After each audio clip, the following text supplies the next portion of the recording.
Amen. Amen. Ayan. Sarap magpuri sa Panginoon, ano? Grabe. Talagang, alam niyo po yun, yung, ang una ay, ano di ba?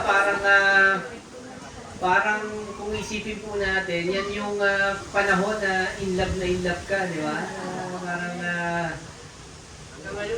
yes, so hanggang ngayon, di ba? So parang praise God, salamat sa buhay ng bawat isa po sa inyo. Talagang nakaka-bless po na makita ang bawat isa po sa atin.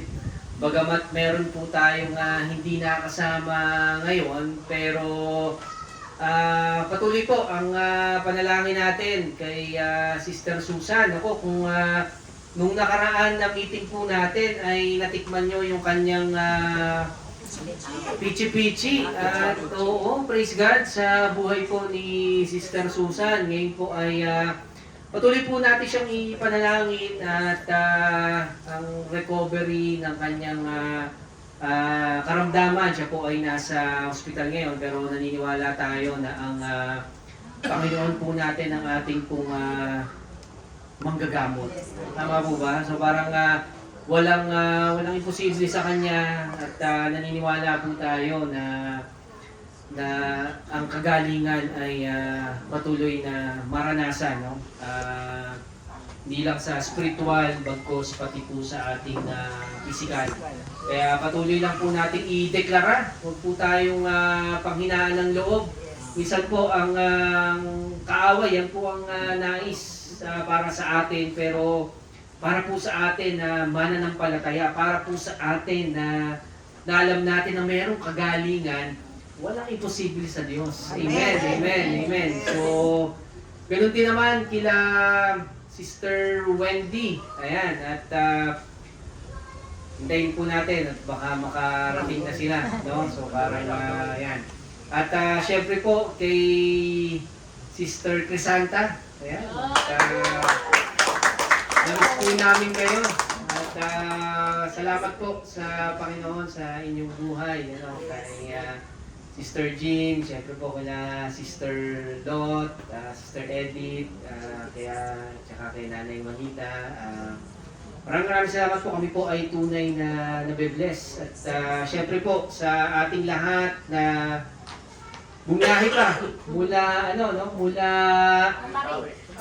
Pari. Papunta dito sa mula Paumbong. Yan. Huwag po kayo mag-alala. Hindi naman po sila amoy suka. Kaya hindi po sila amoy suka. Kaya yan, mga mababaw po yan, mga galing natin ng Malolos at saka Paumbong. Salamat po sa buhay nila. At syempre po sa ating Senior Pastor kay Pastor Virgin, salamat po sa pag-suporta at mamaya po sa kainan meron po tayong embutido galing po.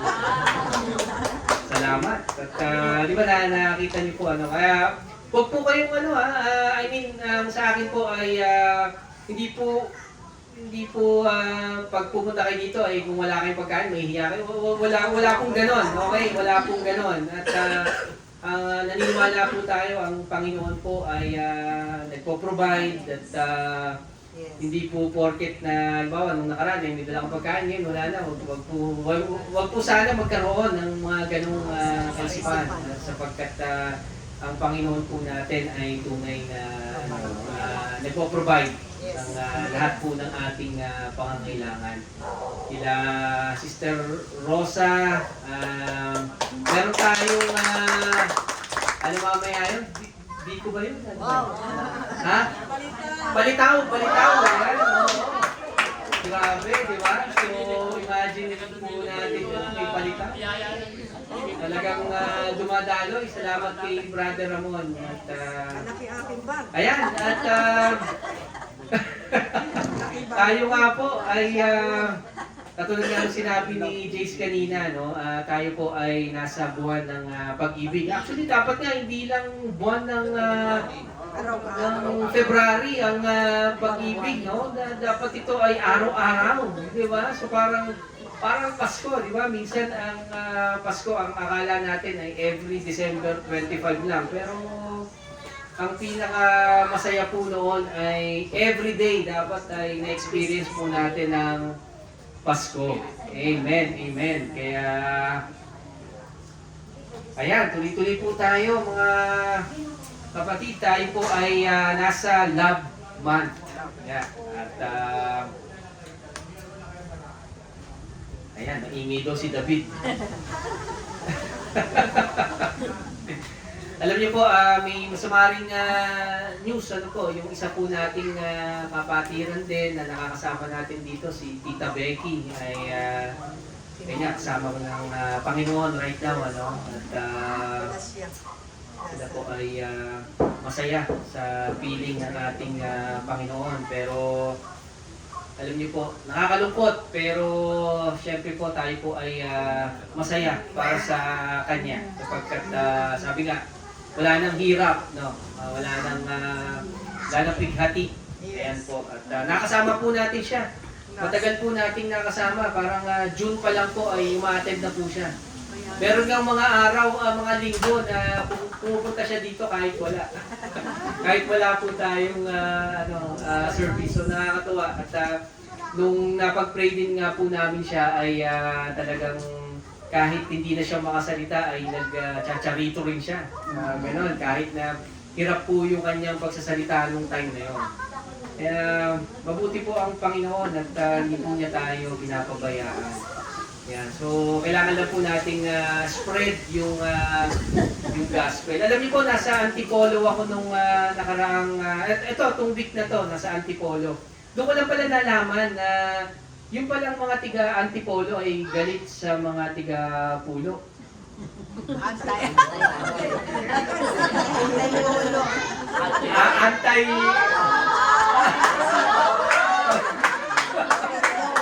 Kaya para po sa atin ay puro Pulo. No? So, tayo pag napunta sa Antipolo, dapat po ay malin po natin yung kahit anti-pulo po sila, ay minamahal po natin sila. Spread po natin yung pag-ibig. Kasi alam niyo po, ang forever po ay totoo. Tama po ba? At naniniwala po tayo, marami ng kanina nga, pagpasok ko, sabi ng tito ko, pala si Andy Eigenman at saka yung si Phil, Iwalay na daw pala, iwalay na daw, hindi pa. Hindi pa naman, hindi pa naman. Pero akala natin, mga chismis, akala natin ay may forever, no? Pero parang titing natin, parang wala pala. Kaya nga ang tanging forever lang natin, mga kapatid, ay si Jesus Christ. Diba? So parang kaya po tayo sa gospel bearer ay patuloy po na nagpapahayag ng salita ng Diyos. At yung pag-ibig ng Diyos ay kailangan po talagang mas spread, di ba? Hindi anti-love ng Panginoon, kundi tayo ay pro-love ng Panginoon. Kaya nga po, ang title po ng ating mensahe at pag-uusapan ngayon ay ang sukdulang pag-ibig ng Diyos. Grabe po mga kapatid, talagang yung pag-ibig po ng Diyos ay sukdulan. Wala ka talagang wala ka talagang masasabi na parang ang Diyos ay alam niyo po 'yon na nagpapabaya ganyan. Minsan kung isipin po natin ay David. Huwag maingay. Ayan.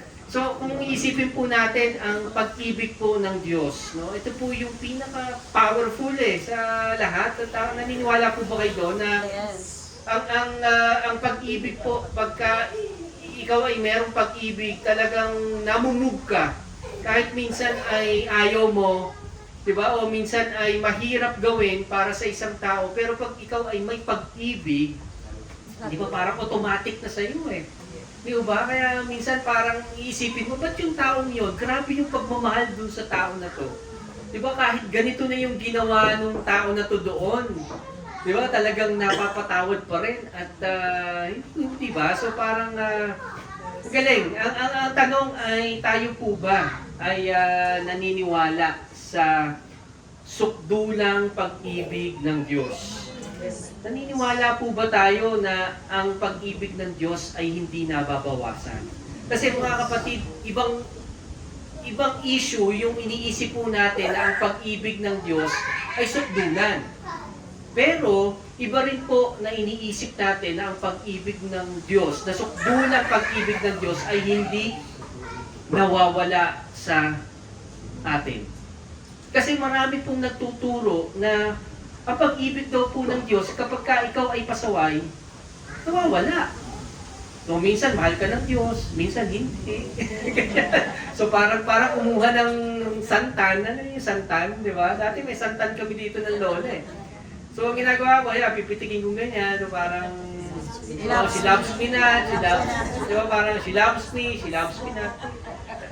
Hindi ba? Parang minsan inisip natin, ang pag-ibig po ba ng Diyos ay gano'n? Na kapag ka po ba tayo ay nagkamali, ay tayo po ba ay nawawala yung pag-ibig ng Diyos? So yan po yung gusto nating linawin ngayon. Kasi marami rin po talagang lumalaganap sa mga katuruan ng ngayon na kapag ka po ikaw ay hindi mabuting tao, nagkamali ka, ang pag-ibig daw po ng Diyos ay nawawala sa iyo. So parang, hindi mo ba napakagandang tingnan po natin? Alam niyo po, nung si Pedro ay nakita si Jesus na naglalakad sa tubig, di ba? Sino sa inyo yung pamilyar po sa storya na yan? So parang si Peter, sabi niya, pwede din daw ba siyang lumakad, di ba? Susunod siya.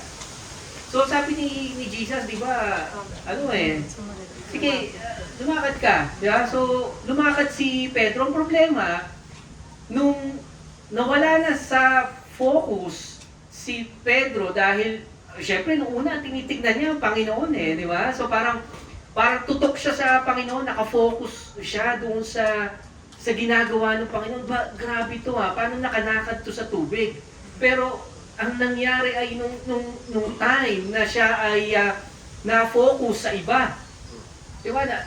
Nagkaroon ng takot kasi malakas yung alon ng tubig. Imagine niyo, di ba, maglalakad ka doon sa tubig na hindi mo alam kung ano yung nandun sa paligid mo. Pero nung the moment na si Pedro po ay tumingin sa ibang bagay, mga kapatid, unti-unti siyang lumubog. Di ba, yan yung storya doon sa Biblia. Tapos, sinagip siya ng Panginoon. Di ba? Kasi kung ang Panginoon na hindi mapagmahal, di sana nayaan na lang niya malunod. Pedro, sinabi na lang niya sinasabi ko sa'yo wala kang pananampalataya kasi di ba? So parang bahala ka sa buhay mo diyan. Di ba? Kung ikaw nanampalataya sa akin, di sana di ba, lumalakad ka pa. Pero hindi po ganon ang Panginoon. Pero sa buhay po natin na nawawala po yung focus natin sa Panginoon, alam niyo po kung ano nangyayari, tayo po ay natatakot. At kung tayo po ay natatakot, doon po tayo lumulubog Hindi ho ba? The moment na tayo po ay matakot, yun po yung foothold ni Satan sa atin at gustong-gusto po ng kaaway yun sa atin na tayo po ay matakot at hindi naka-focus kay Kristo. Tingnan po natin sa 1 John 4. Ang sabi po dito, ang nagpapahayag na si Jesus ang anak ng Diyos ay nananatili sa Diyos. At ang Diyos naman ay nananatili sa Kanya.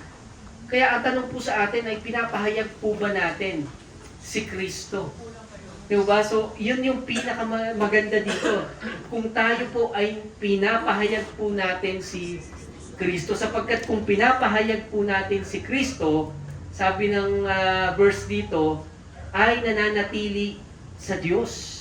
Tayo ay nasa Diyos. So imagine nyo na lang po kung tayo ay nakay Kristo. Kaya ito po ay patuloy nating pinapahayag. Hindi mo ba? So hindi po tayo dapat tumitigil sa pagpapahayag kung sino po si Kristo. Kaya nga po tayo nag-aaral para the more na makilala po natin si Kristo, the more na lumalim pa po yung ating pananampalataya, hindi ba? Kasi the more na naririnig po natin yung ginawa ni Jesus, kung ano talaga yung totoo about kay Jesus, na kung ano yung sinasabi ng Bible, yun po ay nagpapadagdag sa ating pananampalataya. Kaya tuloy po natin, sabi sa 1 John 4:16, nalalaman nating tayo'y iniibig ng Diyos at lubos tayong nananalig sa katotohanan ito. Nalalaman natin. Ngayon, kung may nagsabi ba sa atin at nabasa ba natin, iyon ay napaka-importante. Kasi kung walang nagpapahayag na mahal tayo ng Diyos at ang narinig po natin ay puro, pag nagkamali ka, lagot ka sa Diyos. Pag nagkamali ka, ito po yung relihiyon eh. Di ba? Mamatakot ka sa Diyos. Kailangan gawin mo ito, gawin mo yan. No? Dagdagan mo yung bigay mo. Pag hindi ka nagbigay ng malaki, lagot ka sa Diyos. Ninanakawan mo ang Diyos. Narinig po ba natin yan? Di ba? So parang, pero kung tinitignan po natin dito ay nalalaman ba natin na tayo ay mahal ng Diyos sa kabila ng ating kakulangan, sa kabila ng ating imperfection. Di ba nalalaman ba natin na tayo ay iniibig ng Diyos? Sapagkat ito ang katotohanan. Di ba nasabi sa verse, ang Diyos ay pag-ibig. Mga kapatid, ang Diyos ay pag-ibig. Wala po sa Bible na sinabi na ang Diyos ay wrath. Alam niyo yung wrath, daga po hindi daga. Okay, wrath. Ibig sabihin ay puot. Di ba? Ang Diyos ay puot o galit. Di ba? Wala pong ganon. Meron pong parusa, meron pong judgment ang Panginoon doon po sa mga taong hindi naniwala sa Kanya. Okay? Pero doon sa mga taong naniniwala sa Kanya, mga kapatid, wala ka na sa judgment. Sapagkat napunta ka na doon sa pag-ibig. Amen! Naniniwala po ba kayo? Kaya nga natin ito dinidiscuss. Tinitignan natin kung ano yung sinasabi ng Biblia dahil ang kailangan pong mangusap sa atin ay yung verse. Yung verse ng Bible, yung sinasabi ng Bible, hindi po yung opinion ko. Sapagkat kung opinion ko lamang po yan, ay for sure, ito po ay sablay. Pero kung nakikita natin yung sinasabi ng Biblia, ito po ay malinaw. Hindi mo ba? Ang Diyos daw ay pag-ibig. Ang nagpapatuloy sa pag-ibig ay nananatili sa Diyos. So, ang sarap sa pag-ibig ng Diyos. Hindi mo ba? Kaya, aalis pa ba tayo? Di ba? So parang hindi na. Kasi ang sarap. Di ba? Ang sarap sa Diyos. Kaya nananatili at ang Diyos ay nananatili naman sa Kanya. Amen. Kaya sa verse 17, ang sabi dito, ang pag-ibig ay nagiging ganap sa atin, kaya't panatag ang ating kalooban para sa araw ng paghuhukom. So mga kapatid, meron po talagang paghuhukom na darating. Pero anong sinasabi ng verse? Ikaw ba ay kailangan mag-worry? Na katulad ng sinasabi ng relihiyon ngayon na maghanda ka ngayon.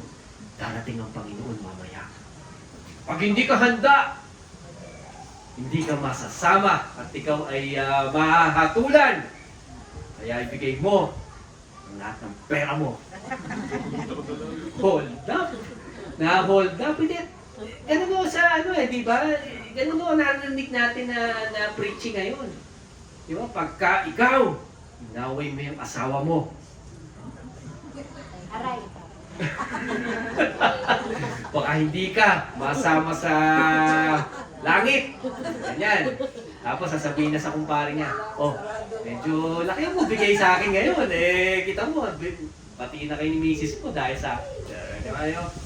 So, mga kapatid, ito po ang dapat nating malaman. Sapagkat ito po yung pahayag ng Biblia, hindi po ni Paul, kundi ng Bible. Kaya panatag tayo. Kaya mga kapatid, the more na tayo ay nababagabag, marami pong nangyayari ngayon.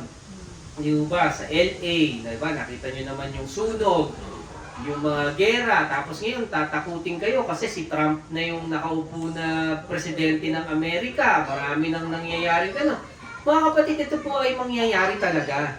Pero ang maganda dito, tayong mananampalataya ay hindi kasama doon sa paghuhukom na ito, sapagkat tayo po ay kukunin ng ating Panginoon.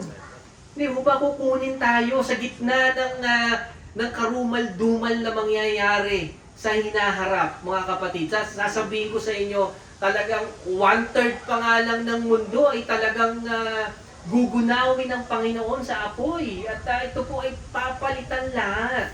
Kaya ito po ay mangyayari.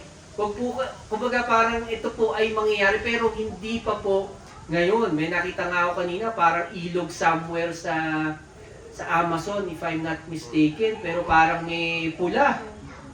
So, syempre gagawa na naman ng mga ng mga social media ng baka may kumalat lang na chemical doon. So, wag po tayo mabagabag sapagkat tayo po ay ligtas sa Panginoon. Hindi ho ba? Yes. Yan po ay darating at darating. Kaya sapagkat tayo tulad ni Kristo. Hindi ba? Kung ano si Kristo sa Ama, yun ka din sa Kanya. Hindi ba? Kaya nandun yung confidence mo, nandun yung pananampalataya mo na kung ano si Kristo, ganun ka din. Amin ko si Kristo ay magaling, walang sakit, ganun ka din. I-claim mo, kapatid. Di ba? Nagkakaroon ka ng mga maling kaisipan, i-claim mo na yung utak ni Kristo ay nasa iyo. You have the mind of Christ. So napakaganda pong mga bersikulo sa Biblia na pilit na itinatago ng kaaway sapagkat pag ito daw po ay nalaman natin, malamang kabahan yung kaaway dahil grabe pala ang tatag nito. Di ba? Alam niya yung Bible. Alam niya yung sinasabi ng Diyos. Kaya nga tayo ay pilit pa rin talagang nag-aaral ng salita ng Diyos. Kaya ang sarap na alam natin to sapagkat meron tayong confidence. Meron tayong kapanatagan. Sapagkat ang gusto ng kaaway ay ikaw ay matakot. Pero ang gusto ng Panginoon, ikaw ay manalig sa Kanya at lumakad ka sa tubig katulad ni Pedro. Yes. Diba? Parang, amen, diba? So, napakaganda talaga ng salita ng Diyos. Tingnan natin sa 1 John 4:18. Walang kasamang takot ang pag-ibig. Yes. So, kaya kung tayo ngayon ay nagkaka-experience na tayo ay natatakot, naku, paano ba pagka parang may pilit ko, parang may bukol ako Parang ganyan, parang pilit ko, kumapa ako dito, parang may bukol Ayan, so parang dyan na nag-i-start yung takot. Pero walang kasamang takot ang pag-ibig. That is why sa Gospel Bearer Ministry po, patuloy namin sinasabi ang pag-ibig ng Diyos. Sapagkat dito lang po talaga tayo nagkakaroon ng confidence. Diba yung kapanatagan. Kaya walang takot. So ibig sabihin kung may takot ka, maaaring hindi mo pa naiintindihan fully kung sino ka sa Diyos. Amen. Hindi ko sinasabi na ako ay perfecto na dito sa aspeto na ito, pero I'm still working. Pero alam niyo po, the moment na tayo ay nakakaranas ng problema, parang, uy, natatakot ako kasi ito may dumating na bill. Diba? Hindi ko ngayon alam kung paano ko ngayon babayaran. O teka, may problema ako sa trabaho. O teka, parang sa business ko, parang wala akong benta ngayon So parang, yan yung ini-instill ng ating kaaway. Pero ang Panginoon po natin, ang nais po niya ay tayo ay mapanatag. Amen. Di ba? Mapanatag tayo. Kaya huwag tayong matakot. At tingnan po natin yung ganda ng pag-ibig ng Diyos. Di ba? Amen. So ang tanong ay, teka, paano pagka nagkamali ako? Nawawala ba yung pag-ibig ng Diyos? Diba? Kaya basahin natin dito sa kaninang binigay na verse ni Jace. Tingnan natin doon sa Roma 5:8. Ngunit pinatunayan ng Diyos ang kanyang pag-ibig sa atin nang mamatay si Kristo para sa atin noong tayo'y makasalanan pa. Amen? Nung makasalanan ka pa, si Kristo tinanggap ka na. Di ba kaya mali yung sinasabi ng relihiyon na bago ka lumapit kay Kristo, na bago ka lumapit sa Diyos, ay maglinis ka muna. Hindi ba lagi ko itong sinasabi? Paano ka sasabihin mo doon sa isang taong madumi? O kailangan paglapit mo sa CR, bago ka maligo, kailangan malinis ka muna. Parang gano'n yung logic ng mga relihiyon na parang sinasabi nila na kapag ka ikaw ay gusto mong lumapit sa Panginoon, kailangan malinis ka muna. Pero baliktad. Ano ho ba? Nakikita nyo kung paano tinutwist ng relihiyon yung verse? Kailangan malinis muna ako bago ko tanggapin ang Panginoon. Pero sinasabi ng verse, tinanggap na pala ako ng Panginoon nung ako ay makasalanan pa lang. Amen. So ano ang mga harang sa Panginoon kung ikaw ay nagkasala kahapon, kung ikaw ay nagkasala kanina, ano ang harang sa Panginoon para hindi ka niya tanggapin? Basahin mo tong verse na to. Yes. Sapagkat kung nagkamali ka kanina, kaya kang patawarin ng Diyos ngayon. Amen. Kung nagkamali ka kahapon, kayang baguhin ng Diyos ang buhay mo ngayon. Amen. Amen. So, ano pa ang hinihintay natin dito? Di ba, grabe ang Panginoon. Sobra talaga yung pag-ibig niya. Kaya nga, imagine niyo, dinala niya yung kasalanan natin. Yung kasalanan mo, na dati mong ginawa, o yung kasalanan mo pa, na hindi mo pa nagagawa, kapatid, kasama na ito sa binayaran ni Jesus. Ganon kabuti ang Panginoon. So, imagine niyo yun. Kaya paglapit mo, luminis ka hindi dahil sa sarili mo. Yes. Gawa, di ba? Na parang dahil ako nag-ayuno ako, ganito yung ginawa ko. Kaya ang tendency ay luminis ako dahil sa sarili ko. Para saan pa na namatay ang ating Panginoon kung tayo rin pala kaya nating linisin ang ating sarili, hindi ba? So, ayun, ang logic po doon. Kaya minsan kailangan po talaga nating binibitbit yung ating utak pagka pupunta sa makikinig sa preacher, makikinig sa kung saan-saang sermon, sapagkat kung nakakapagdala po, okay, ito po yan, kapag po nakakapagdala ng takot sa atin, yung sinasabi ng preacher, tumakbo na po tayo. Sapagkat yung naririnig nyo ay hindi po galing sa Diyos, kundi po galing sa kaaway. Amen? Amen.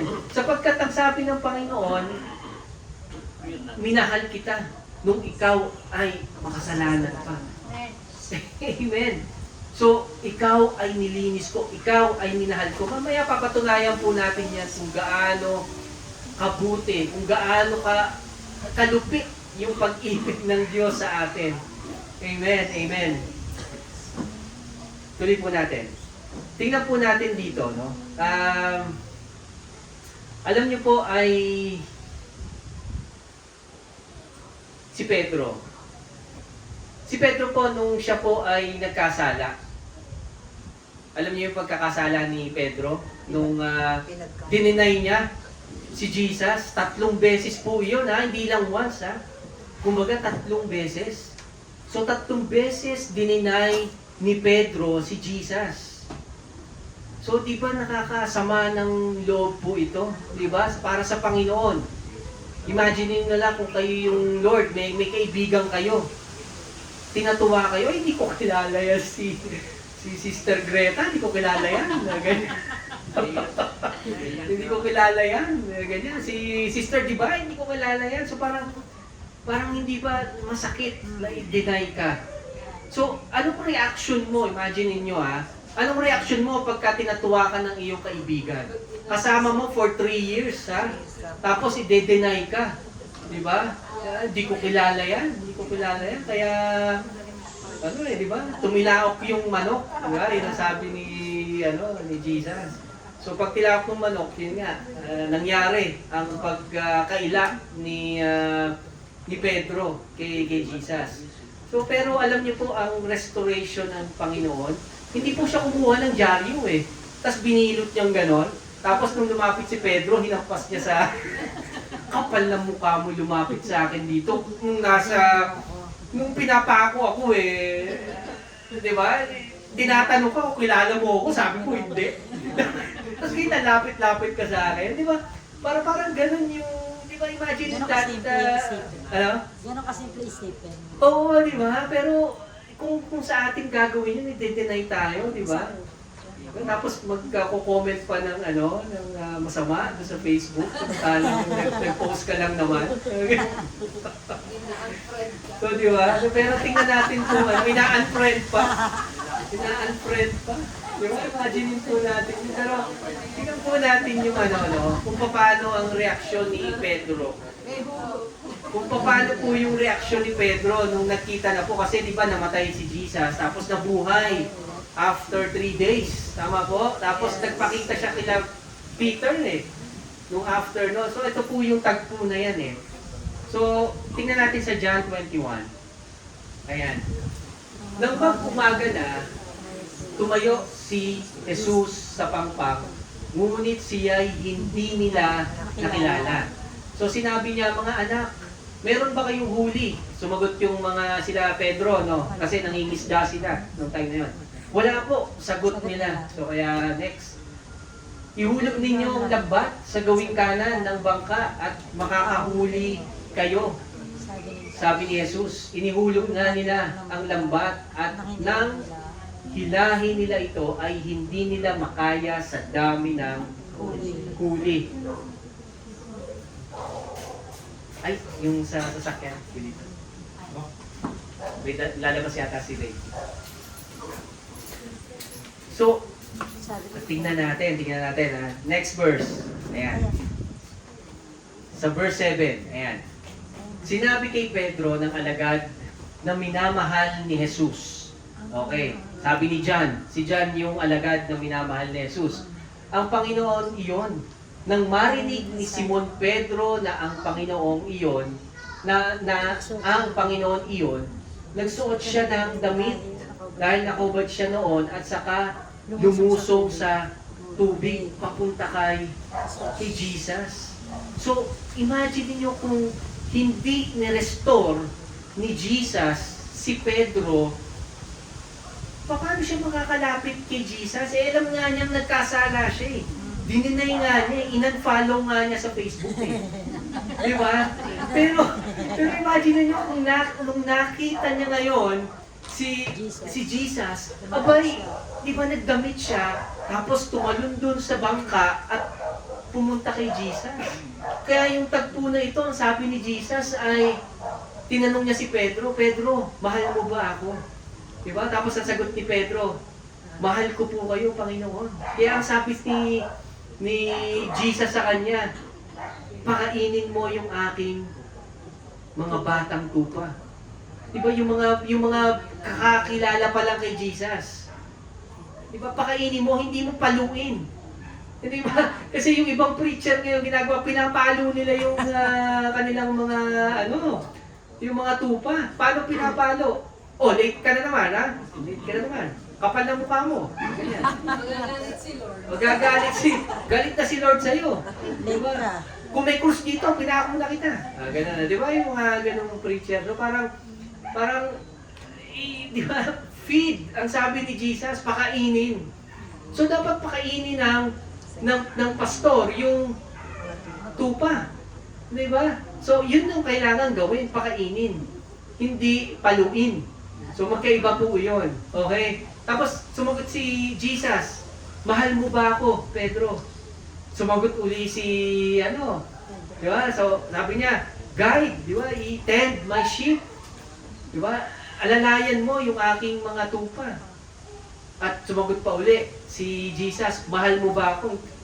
Pangatlong beses, di ba? Sagot ni Pedro, alam mo yan, Panginoon, na mahal kita.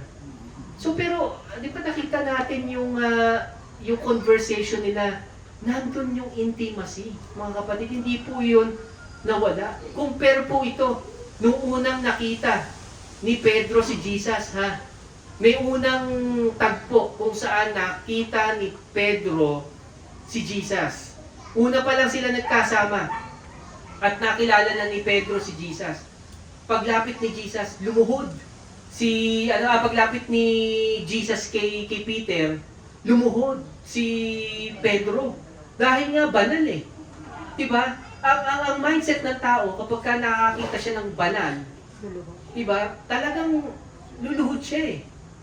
Diba? So, yun yung unang reaksyon ni Pedro, lumuhod. Dahil nase-sense ni Peter yung kabanalan ni Jesus. Diba? Pero nung nasense na ni Peter yung pag-ibig ng Diyos, anong ginawa niya kanina? Tumalon doon, diba? Nagkandara pa papunta kay Jesus. Sapagkat gusto niya talaga si Jesus. Hindi, ang Diyos ay thrice holy, mga kapatid. Thrice holy, napakabanal ng Diyos. Kaya nga hindi tayo pwedeng lumapit sa Diyos. Dala ang ating mabubuting gawa. Kung mabuting tao ka, hindi ka pwede pa rin lumapit sa Diyos. Bakit? Kasi isang mali mo lang, hindi ka na entitled pumunta sa langit. Pero paano? Di ba? Paano ako makakarating sa langit pag ako ay namatay?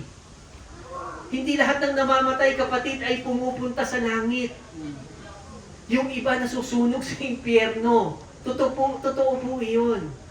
At hindi po natin dinideny iyon. Pero ang tanong ay, paano nga ba makakapunta sa langit yung isang tao? Hindi po dahil sa kanyang kabutihan. Ay, marami akong charity. Ayan, yung foundation na yan, tinulungan ko yan. Yung lahat ng pera ko, binigay ko dyan. Hindi po iyon ang makakapagsalba sa ating kaluluwa. Ang tanging makakapagsalba sa ating kaluluwa ay ang pananalig sa pangalan ng ating Panginoong Jesus. Yan din po ang sabi ng Biblia. Kapag ka ikaw naniwala na kay Jesus, ikaw ay may buhay na walang hanggan. Kapag ka hindi ka naniwala kay Jesus, ikaw ay walang buhay na walang hanggan.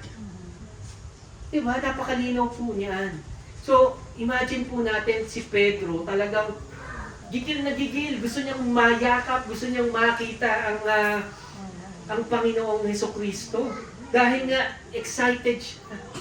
Kahit na nagkasala siya, dahil alam ni Pedro na kahit nagkasala siya, ang Panginoon natin ay mapagpatawad.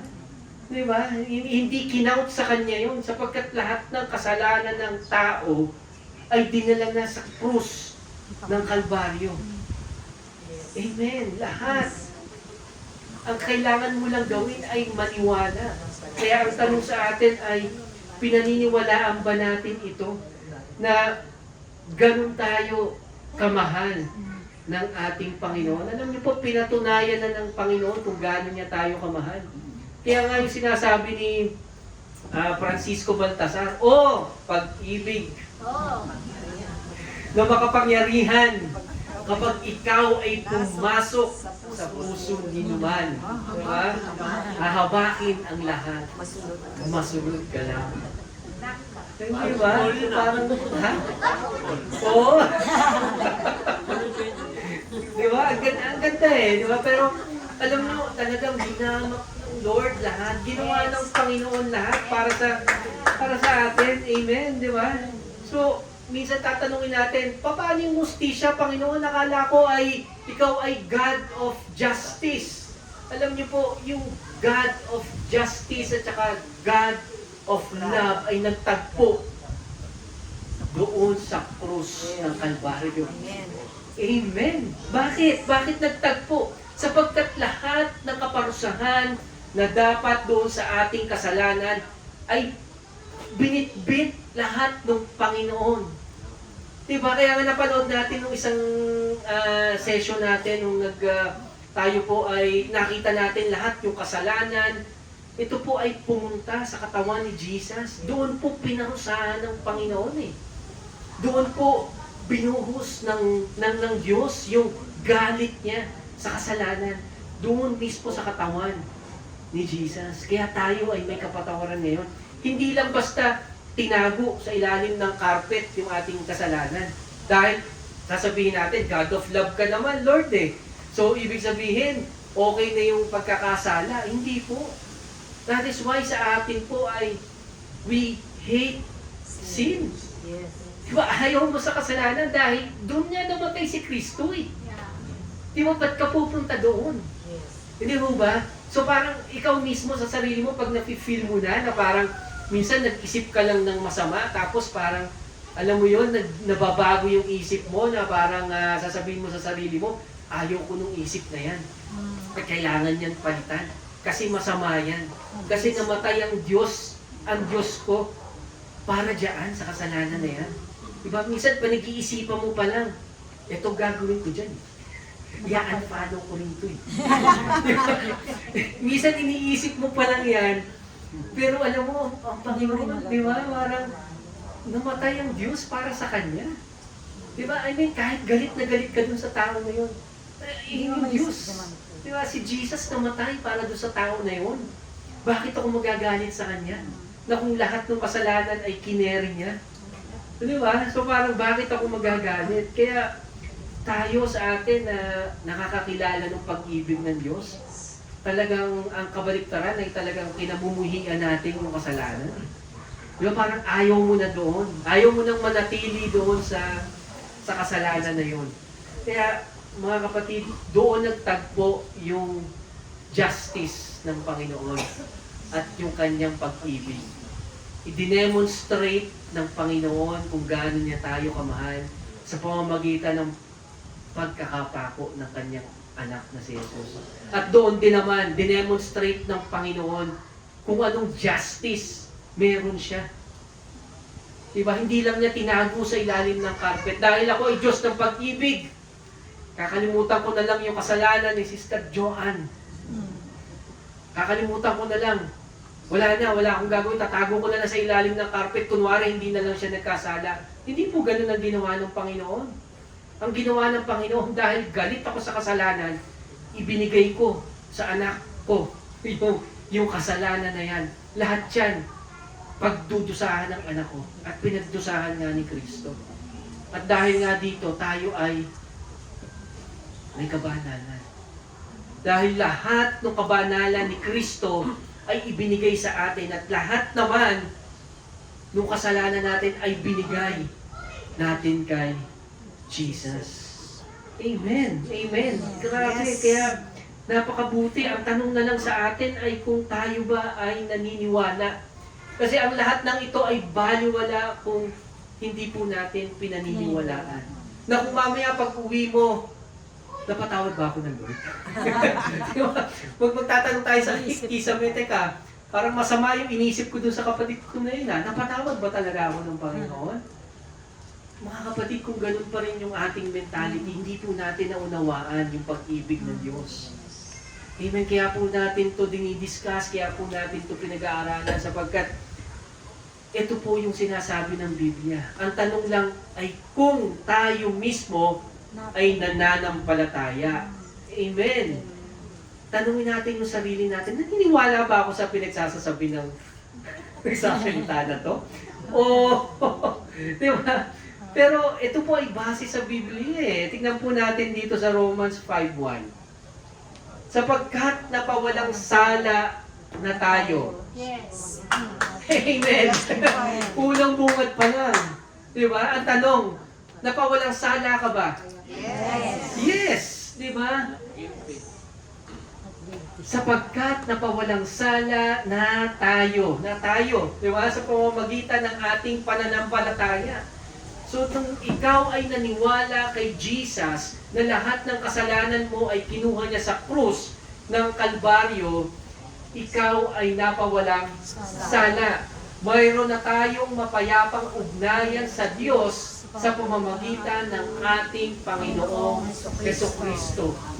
Diba? So, ang tanong, meron ka ba ngayong ugnayan na hindi mapuputol kay Jesus? Sa ating Ama. Diba? Sapagkat sa pamamagitan ni Jesus, siya yung nag-ugnay at dahil doon, tayo ay may tulay papunta sa Ama. Sapagkat walang makakarating sa ating Ama kung hindi sa pamamagitan ni Jesus. Hindi na pakaganda po, di ba? So para tingnan po natin, the next verse. Ito po sa pamamagitan ng pagsampalataya kay Jesus, tinamasa natin ang kagandahang loob ng Diyos at tayo'y nagagalak dahil sa pag-asang tayo'y makakabahagi sa Kanyang kaluwalhatian. So, sa pamamagitan daw ng ating pananampalataya. So, ang iniiwan po natin sa hapong ito sa bawat isa ay yung pananampalataya. Do we believe? Mga kapatid, yung pagtamasa, kung ikaw ay hindi naniniwala, hindi mo matatamasa Amen. yung kagandahang loob ng Diyos. Na kung ikaw mamaya sa pagtulog mo, sasabihin mo, ang sama kong tao. Hindi ako tinatanggap ng Panginoon. Kailangan ko munang linisin ang sarili ko bago ako maligo. Isipin mo yan, kapatid. Pero dahil na kay Kristo na tayo, mga kapatid, tayo ay may kaugnayan na sa Panginoon. Amen. Tayo ay tinanggap na. Ikaw ay malinis na. Amen. Amen. Tingnan natin sa verse 3. Verse 3, verse 5. At hindi tayo binibigo ng pag-asang ito. Okay, hindi tayo binibigo ng pag-asang ito. Sapagkat ang pag-ibig ng Diyos ay binuhos na sa ating mga puso. Amen. Sa pamamagitan ng Espiritu Santo na ipinagkaloob sa atin. So, hindi tayo binibigo, mga kapatid. Kaya wag mong isipin na ikaw ay bibiguin ng Panginoon sapagkat tapat ang Panginoon. Amen. Amen. Maaaring ikaw ay bigo sa pag-ibig. Pero sa Panginoon ay hindi kailanman ikaw ay mabibigo. Bakit? Kasi aside doon sa ginawa ni Jesus, ang Diyos natin ay nagbigay pa ng banal na Espiritu sa atin. Amen na yun, sabi ng verse, sa pamamagitan ng Espiritu Santo na ipinagkaloob sa atin. Ang tanong ay, pinagkaloob na ba sa iyo o ipagkakaloob pa lang? Mga kapatid, pinagkaloob na. So meaning, pag sinabi mong pinagkaloob na, ito ay nasa iyo na, kapatid. At kapag ka nasa iyo na, ito ay mararanasan mo, ito ay matatamasa mo. Di ba? Kasi ang problema sa atin ay yung unbelief. Yung ating pong hindi paniniwala sa sinasabi ng Biblia ang nagiging problema, ang nagiging cause kung bakit hindi natin natatamasa ang kagandahang loob ng ating Panginoon. Pero grabe dito, no? Tingnan natin yung term, as in binuhos. Diba? Kung nakaupo dyan si Sister Lot, tapos binuhusan mo siya ng tubig habang nakaupo. Diba? Talagang basang-basa sigurado si Sister Lot, diba? So, ganun din yung ating pag-ibig. Ang tanong ay, tayo ba ay naniniwala doon sa pag-ibig na yan ng ating Panginoon? Amen. So, ikaw ay may banal na spirito. Kaya tuloy natin sa verse 6. Sapagkat noong tayo'y mahihina pa, di ba? Noong tayo'y mahihina pa, namatay si Kristo sa takdang panahon para sa mga makasalanan. So para sa atin, kailan namatay si Kristo? Nung tayo ay mahihina pa. Namatay na si Kristo para sa atin. Hindi tayo hinintay na maging malakas ka muna, ha? Magpakatatag ka muna, ha? Kapag ka hindi ka matatag, kapag ka hindi ka malakas, hindi ako mamamatay para sa iyo. Ganun ba ang sinabi ng verse? Hindi. Mga kapatid, ang sinabi ng verse, nung ikaw ay lugmok, nung ikaw ay nalulungkot, nung ikaw ay sawi, nung ikaw ay nandoon sa pagkakasala mo, namatay na ang Panginoon para sa iyo. Amen. Amen. Di ba? Napakaganda po. Tingnan natin. Tuloy natin sa verse 7. Mahirap mangyaring ialay ni numan ang kanyang buhay alang-alang sa isang taong matuwid. Kahit na maaaring may mangahas na gumawa nito, alang-alang sa isang tao. Diba? So imaginein mo, napakahirap nga naman humanap ng tao na pwedeng Maglaan mo. maglaan ng buhay para sa iyo. Diba? Pero si Jesus Christ hindi nagdalawang isip. Siya po, inilaan niya yung buhay niya para sa atin. Alam niyo po, nung ako, tinaray ko tong salita na to sa misis ko. Sabi ko, yaali ko yung buhay ko para sa iyo. Alam niyo po, after a week, muntik na kami maghiwalay. Nag-away kami for 3 months. As in, nandito ako sa bahay at nandito siya sa bahay nila. So, kasi, alam niyo po yun, minsan yung pagmamalaki natin ay tinuturuan tayo ng Panginoon eh. Di ba? Kaya nga parang si Pedro, di ba, nung siya ay bago niya itatuwa ang Panginoon, sabi ni Jesus, Panginoon, kahit saan ka pumunta, susundan kita. Diba? Kahit saan ka pumunta, nandun ako. Diba? Yun ang mga dialogue ni taas na 2 kamay ko. Robin Padilla. Oo, Robin Padilla. Alam na alam ni Sister Joan. Siguro may nagsabi na sa iyo.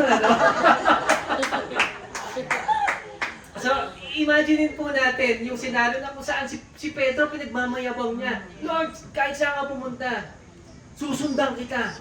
Diba? Pero diba anong nangyari? Alam naman natin na ang nangyari ay pinatuwa niya ang Panginoon. So minsan, diba, sa buhay natin, ang yabang-yabang natin, kaya ko yan. Pero alam natin Hindi pa. na hindi pala diba? So parang, alam mo, nasa kahinaan mo, tanggap ka ng Panginoon. Yes. Diba? So parang hindi mo kailangan magmalaki sa Panginoon. Yes. Diba? Yun yung pinakamaganda doon. Dapat maging totoo ka sa Panginoon. Diba? So kaya alam niyo kung bakit galit ang Panginoon sa hypocrisy. Alam niyo yung tawag ng Panginoon sa mga pari nung araw, sa mga pariseyo na kung tawagin, ay mga ulupong, mga ahas, mga vipers. Ganun niya tinatawag. Bakit? Kasi galit ang Panginoon sa hypocrisy. Diba? Bakit siya galit sa hypocrisy? Kasi parang akala ng tao na sa pamamagitan ng kanyang kalakasan ay kaya niyang lumapit sa Panginoon. Pero nagkakamali po ang tao. Hindi po natin kaya sa ating kalakasan, sa sariling kalakasan. Diba? Tanging yung pag-ibig lamang ng Diyos. Tayo magkakaroon ng kapayapaan. Diba alam mo yung payapa ka, Lord, di ko kaya tong sitwasyon na to eh. Pero alam ko nandiyan ka. Diba? Pero yung alam mo yung, ay, kaya ko to, Lord. Kaya ko to. Diba? Kahit saan ka pumunta, susundan kita. Diba? Parang ganun eh. Pero, di ba, nakita natin na sumablay si Pedro. Tinatungan niya si Jesus. Pero alam niyo yung pinakamaganda rito, yung ginawa ni John. Alam niyo yung ginawa ni John, ay pinersonalize niya yung pag-ibig ng Diyos sa kanya. Diba na instead na sabihin niya, Lord, mahal kita. Kahit saan ka pumunta, susundan kita. Hindi ko sinabing mali na sabihan mo ng Panginoon ay mahal mo. No? That is not what I meant. No? Hindi yun ang ibig sabihin. Ang ibig sabihin yung i-personalize natin yung pag-ibig ng Diyos. Paano po yun? Balik tayo dun sa kanina. Yung sa John 21 verse 7. Pansinin po natin ito. Sinabi kay Pedro ng alagad na minamahal ni Jesus. Pansinin niyo mabuti. Ang sumulat ng John ay si John. Hindi po si John and Marcia, mga kapatid. Si John, si Dolphy po yun eh. So ito po si John, yung alagad ni Jesus. Pero tingnan niyo yung sinabi niya dito siya yung sumulat. Pero pinersonalize niya yung pag-ibig ng Diyos sa kanya. Nakita mo natin? Ito, basahin natin. Sinabi kay Pedro ng alagad na minamahal ni Jesus. Sino ba yung sumulat nito? Di ba? Si John din. So, ibig sabihin, nung sinulat niya ay, di ba alam niya na minamahal siya ng Diyos? Amen? Nakuha po. Kaya pag susulat tayo, di ba? Si Paul na minamahal ni Jesus. Di ba? So parang parang ikaw may problema. Di ba? Parang, Lord, salamat kasi alam ko minamahal mo ako. Di ba? Parang susulat ka na, oh, eto si Paul na minamahal ni Jesus. Alam ko ni Jesus. Oo, di ba? Di ba? Ang ganda. Alam nyo, si John, nung time na pinako si Jesus sa cross, nasaan siya? Nasa paanan. Nasa paanan. Naku ha? Yung nagsabi kay Jesus na, Go wherever you go. Panginoon, kung saan ka pumunta, nandun ako. Kaya ko yan, Panginoon. Pagawa mo sa akin yan. Nandun ako. Diba? So parang, wala dun si Pedro. Si Pedro nagtatago, takot na takot sa mga centurion, sa mga makakakita sa kanya ng mga Hudyo. Diba? Pero si John, nandyan. Nandiyan si John. Nandyan si John. Bakit? Kasi pine-personalize niya yung pag-ibig ng Diyos sa kanya. Diba? Kaya i-personalize natin, mga kapatid. Kaya napaka-importanting malaman na kahit anong estado, katayuan mo ngayon sa buhay, ikaw ay mahal ng Panginoon. Ikaw ay mahal na mahal ni Jesus. Amen. Amen. Kaya nga sabi sa Romans 5:8 ang ating tema for today, ngunit pinatunayan ng Diyos ang kanyang pag-ibig sa atin nang mamatay si Kristo para sa atin nung tayo'y makasalanan pa. Namatay na siya. Hindi niya hinintay na ikaw ay magbago. Hindi ka pa nagbabago. Namatay na ang Panginoon para sa iyo. Amen. Amen. Alam niyo po ay gusto kong ibahagi sa inyo at patunayan yung pag-ibig. Yung sobrang kulit, ha? Sobrang kulit na pag-ibig ng Diyos sa iyo. Gusto niyo bang malaman yon? Na sobrang kulit ng Lord sa iyo. Na kumbaga sa sinusuyo, ang Panginoon pa ang nagsusuyo sa atin. Tingnan natin yung story nito. Ito po ay paborito ni Jace. Paborito ng aking asawa tong story na to. Ito po ay matatagpuan sa aklat ni Hosea. Si Hosea po ay isang propeta. No? Propeta nung panahon na ang Israel ay masamang-masama. No? Nandun po yung Israel sa time na sumasamba po sila sa mga Diyos-Diyosan. Gumagawa sila ng mga kung ano-ano, tapos yun ang kanilang sinasamba.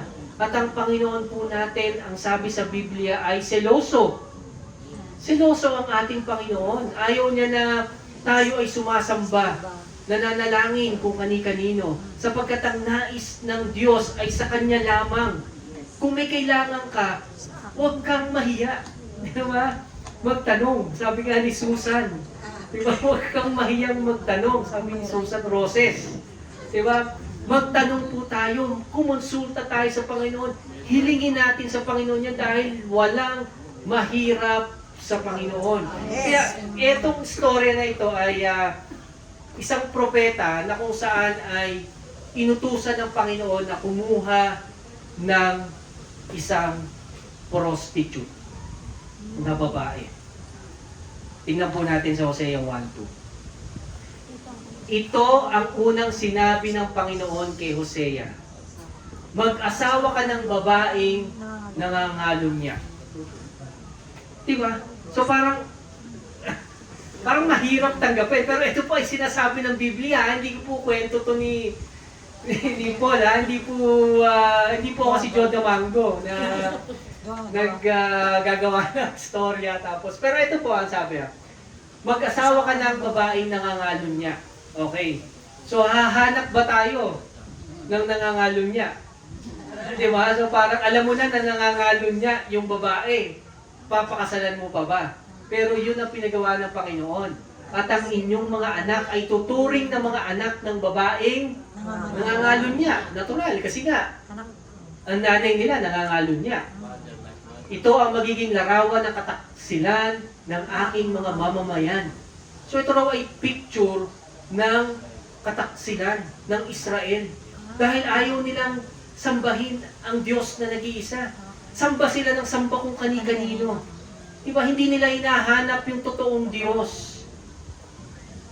Diba? Ayan, kaya tuloy natin. Ito raw yung kanilang magiging anak. Number 1, si Jezreel. Alam niyo ba ang ibig sabihin ng Jezreel ay will scatter, ikakalat. Kaya nga kung mapansin ninyo, ang Israel po ay talagang kinalat ng Panginoon. Kaya kung saan-saan sila ay meron. Jezreel, ang ibig sabihin po ay ikakalat. Lo Ruhama, yan yung pangalawa nilang anak. Ang meaning ng pangalan na yan ay walang awa. Imagine mo, papangalan mo sa anak mo, walang awa. Wala akong awa. Lo Ami. Ito pa isa. Hindi ko kayo tao o di kaano-ano. Imagine mo yun, di ba? Parang anak mo, ang pangalan, Lo Ami. So, ibig sabihin, hindi kita kaano-ano. Pero anak mo yun. So, parang ang hirap. Pero ganun po, nasaktan ang ating Panginoon sa pag-ibig niya sa mga tiga-Israel. Sobra-sobrang nasaktan. Kaya nga mga kapatid, kung titignan po natin, ito na ang sabi ng Panginoon sa Hosea 2:2. Ang sabi niya, pakiusapan mo ang iyong ina. Pakiusapan mo siya sapagkat hindi ko na siya ituturing na asawa. At wala na akong kaugnay sa kanya. Okay, kasi ano nangyari? Itong si Gomer nga pala, yung pangalan nung babae na pinakuha ng Panginoon upang mapangasawa ni Hosea. At syempre, dahil nga nangangalun niya, o talagang ganun na siya, ang nangyari ay nangalun niya na lang uli. Pakiusapan mo siyang itigil ang pangangalun niya at itigil na ang kanyang kataksilan. Hindi ba't napakasakit sa isang lalaki o isang babae na siya po ay mapagtaksilan? Hindi ho ba? Kaya mga kapatid, makikita po natin dito yung puso na nararamdaman talaga ng ating Panginoon. Na iniwan siya, na pinagtaksilan siya. Di ba? So, tingnan natin, tuloy natin po yung story niya. Sabi niya dito sa 7, hahabulin niya ang kanyang mga manginibig, ngunit sila'y hindi niya maaabutan. Sila'y kanyang hahanapin, ngunit hindi niya matatagpuan. Kung magkagayon, sasabihin niya, babalik ako sa aking unang asawa sapagkat hindi na mabuti ang buhay ko sa piling niya noon kaysa kalagayan ko ngayon. So, nandun yung storya na kung saan itong babae, si Gomer, ay umalis, nagtaksil sa kanyang asawa. So, nung nagtaksil po yung si Gomer kay Hosea, sumama siya sa iba't ibang lalaki. Diba? So, ano pong nangyari? Siya po ay sobrang napaboy, mga kapatid. Kumbaga ay talagang pinaglaruan. At to the point na siya ay wala na. Tayo, mga kapatid, dumating ba sa buhay natin na parang, alam niyo yun, walang-wala ka na. Walang-wala ka na. Parang feeling mo, yung value mo sa mundong ito ay wala na. Diba? Parang ready to go ka na. Kasi wala ka ng pag-asa eh. Kasi sirang-sira na yung buhay mo. Hindi mo alam kung paano aayusin. Diba?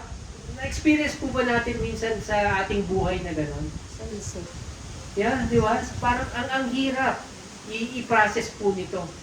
At ang nakakalungkot pa ay yung pinagdaanan ni Gomer ay talagang karimari-mahid. Diba? So parang napakasakit po. Siya po ay naging alila. Naging alila na lang. Kaya tingnan po natin sa 2:14. ngunit masdan mo. Siya'y muli kong susuyuin. Diba? Dadalhin ko sa ilang, kakausapin ng buong gilim. Sino to? Si Hosea. Diba? So parang ikaw pinagtaksilang ka na. No? Ang Diyos ay lumugar doon sa pwesto ni Hosea na kung saan ay pinagtaksilan na siya eh. Pero ang nangyari, siya pa yung susuyo. Imagine niyo, ang kulit ng Lord. Di ba? Kaya nga may isang sermon ako narinig, parang yung tinatawag na relentless love. Ang kulit. Talagang siya pa yung sumuyo, yung Panginoon pa. Di ba? So parang sa buhay natin, ang dalas tayo nawala eh. Pero alam mo, ang Diyos ay sinusuyo tayo. Amen. Di ba? So parang ganun siya ka-in love sa'yo. Di ba? Sobra-sobra yung pag-in love niya sa'yo. Grabe. Kaya dito sa 14, sa 23. Ayan. Sa panahon ding iyon, ay ibabalik ko ang mga Israelita sa kanilang lupain. Kahahabagan ko si Lo Ruhama. Ano ibig sabihin ng Lo Ruhama? Walang awa. Diba kahahabagan niya yung wala siyang awa noon before. Okay? At sasabihin ko kay Lo Ami, yung hindi niya tao, hindi niya kaano-ano na siya ay aking bayan. Amen. At tutugon naman siya, ikaw ang aking Diyos. Wow. Diba nililigawan tayo ng Panginoon? Kaya sabi ni Yahweh kay Hosea sa 3 verse 1, sabi niya, sinabi sa akin ni Yahweh, umalis kang muli at ipakita mo ang iyong pag-ibig sa iyong asawa, bagamat siya'y nangangalon niya, sapagkat mahal pa rin ni Yahweh ang Israel. Wow! Grabe, di ba? So parang, ako, sa akin, hindi ko ito matanggap. Ang ganda eh, kasi kahit na nangalon niya, di ba? Kahit na iniwan nung babae si Hosea, pero pinaranas pa rin ng Panginoon yung pag-ibig niya doon sa tao niya. Grabe. Kaya kahit na sumamba sila sa ibang Diyos-Diyosan at laging naghahandog sa mga ito ng tinapay na may pasas. Sa verse 2, kaya't binili ko siya sa halagang 15 pirasong pilang.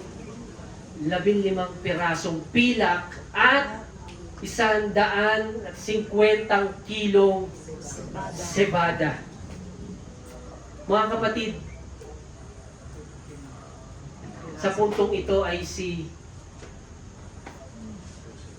Hosea, nakita niya yung kanyang asawa, sinuyo niya si Gomer at binili niya sa halagang 150 na sebada. Ano ba ano ng sebada? Ito ay loaf. Oo, parang pang tinapay, parang gano'n. Oo, panggawa siya sa tinapay, itong sebada. At yung pirasong pilak,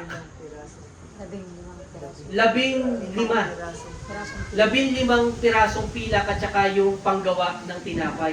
So yun na lang mga kapatid yung halaga ni Gomer. At alam niyo po ba na itong halaga na ito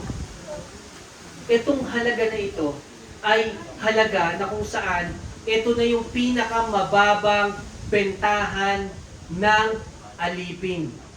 So ibig sabihin depende sa value mo eh.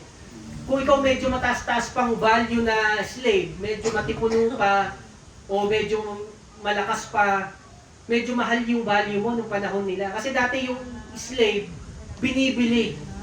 Okay, dapat po natin maintindihan yun. Nung panahon ng mga Hudyo, pag ikaw ay alipin, binibili. So, pagka mahal yung bili sa'yo, sabihin, marami ka pang value, malaki pa ang value mo bilang alila. bilang alipin. Okay? Naintindihan po? Pero sa pagkakataong ito, si Gomer, dahil talagang laspag na, wala na, no? Di ba, pinagpasapasahan na, siya po ay sobrang nababoy, sobrang devastated, kaya ang presyo niya ay sa halagang 150 na kilo na cebada at saka 15 pilak. Yes, surplus na. Wala na, ukay-ukay na. Parang nagpunta ng Baguio. 20 pesos yung jacket. Wala Sabi na po na, 20-20 na. wala nang value. So tingnan po natin, alam niyo po ang nakakatuwa dito. Ang Panginoong Jesus ay magkano binenta ni Judas? 30 pieces of silver coin. Alam niyo ba yung 30 silver pieces na coin ay kasing halaga ng 15 silver ng coin sa kamo dagdagan ng 150 na kilo na cebada. Ang ibig sabihin, ang Panginoong Jesus ay binenta ni Judas sa pinakamababang presyo na pwedeng ibenta ang isang alipin. At dahil doon, kapatid, yung value ni Jesus, devalued na. Amen. Pero bakit siya devalued? Para ikaw ay mag-value. Yes. Amen. Diba? I mean, naging sobrang devastated ang Panginoon. Dahil yung value mo ay mahalaga sa Kanya. Yes. Grabe yung value na pinigay sa atin ng Panginoon. Yes. Imagine mo, devalue ng Panginoon. Pero ikaw, vinalue na ng ganun-ganun.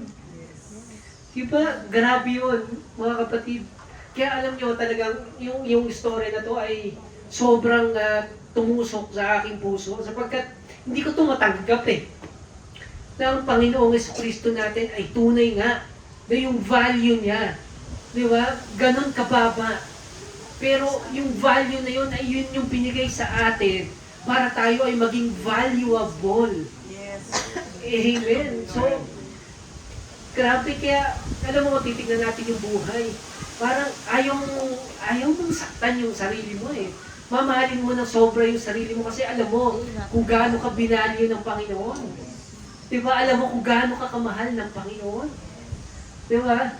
So kaya, mga kapatid, kung ano man yung tingin sa inyo ng ibang tao, it doesn't matter. Diba? So parang what matters most is the value that Christ has given you right now. Amen. Diba? Amen. Grabe ang Panginoon. Kaya nga, mga kapatid, sila ay picture ng pag-ibig ng Diyos sa iyo. Sobrang kulit na pag-ibig ng Diyos. Ayaw kang pakawalan. Diba? So parang naisip mo ba na ikaw layo ka ng layo. Pero ang Panginoon ay habol ng habol. Diba? So, ngayong buwan ng mga puso, maisip po natin, mga kapatid, yung pag-ibig ng Diyos sa atin, na minsan, hindi siya napagod sa panliligaw sa iyo. Amen. Amen. Grabe. Kaya nga, mga kapatid, tingnan natin to. Kaya sabi ni Apostol Pablo, kumpinsido Si Apostle Paul, kumpinsido siya na eto talagang walang makakapaghiwalay sa pag-ibig ng Diyos sa atin. Tingnan natin tong sa Roma 8:38. Sabi dito, sapagkat natitiyak kong walang makapaghiwalay sa atin sa kanyang pag-ibig. Amen. Kahit ang kamatayan o ang buhay, ang mga anghel o mga pamunuan at mga kapangyarihan, ang kasalukuyan o ang hinaharap? Mga kapatid, next verse, tingnan natin. Ang kataasan o ang kalaliman o alinmang nilalang ay hindi makapaghihiwalay sa atin sa pag-ibig ng Diyos na pinagkaloob sa atin sa pamamagitan ni Kristo Jesus na ating Panginoon. Wow! Amen! Amen! Di ba? Walang makapaghihiwalay sa iyo sa Diyos. Kumbinsido. Ang tanong sa atin ngayon ay, ikaw ba mismo ay naniniwala at kumbinsido? Di ba na anuman mangyari sa iyo, magkasala ka man bukas o anuman ang mangyari sa buhay mo sa susunod. Di ba? Ang sabi dito ay walang makapaghihiwalay sa pag-ibig ng Diyos. Yes. Amen. Amen. Kaya mga kapatid, paniwalaan po natin ang sinasabi ng salita ng Diyos. Ito po ang puso ng ministeryong ito. Maipahayag yung pag-ibig ng Diyos sa bawat isa sa atin. Amen. Amen. Kaya ano po ang ating life application, mga kapatid? Una, maniwala ka na mahal ka ng Diyos. Amen. Amen. Minsan ay nagkakaroon ka ng problema, dumadaan ka sa pagsubok, di ba?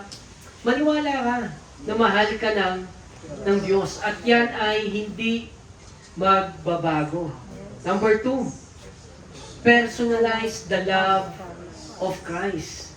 Banggatin mo, pagising mo sa umaga, bumangon na yung empleyadong mahal na mahal ni Jesus.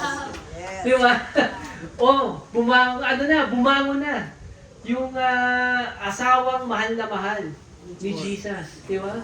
O minsan iisip mo, nagtitinda lang ako ng isda Di ba? Di ba? Parang pagising mo, bumangon na. Yung tinderang mahal na mahal ni Jesus. Yes. Di ba? Kahit nasaan ka, di ba? Kumakain na. Yung mahal na mahal ni Jesus. Diba? Personalize mo, kapatid.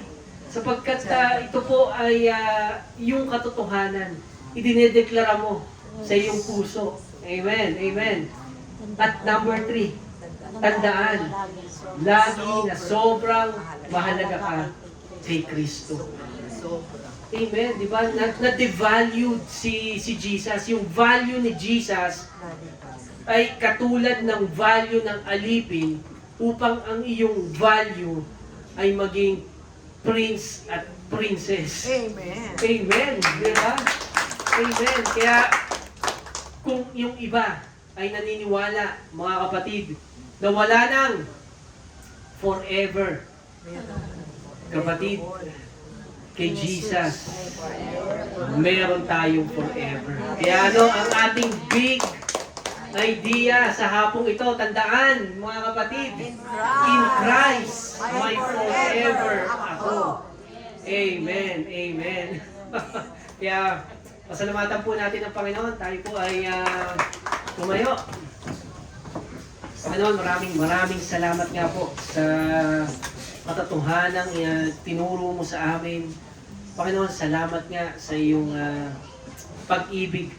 Sa iyong pag-ibig na hindi namin masukat, hindi namin maintindihan, Panginoon. At naniniwala kami na dahil sa iyong banal na spirito, ito po ay unti-unti mong ipapamulat sa amin, ipaparanas sa amin.